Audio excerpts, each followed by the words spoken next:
சொல்லாதே பெண்ணே சேலை நெய்வேன் கண்ணே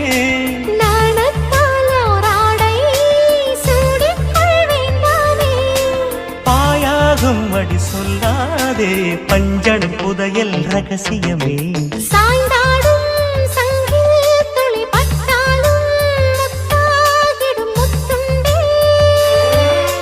செம்பூவே பூவே உன் மேகம் நான் வந்தால் ஒரு வழி உண்டோ மன்னவன் விரல்கள் பல்லவன் ஒளியோ படை கொண்டு நடக்கும் மன்மத சிலையோ இமைகளும் உதடுகள் ஆகுமோ வெட்கத்தின் இருமுறை ஆயுடின் வரைதானோ செம்பூவே பூவே உன் மேகம்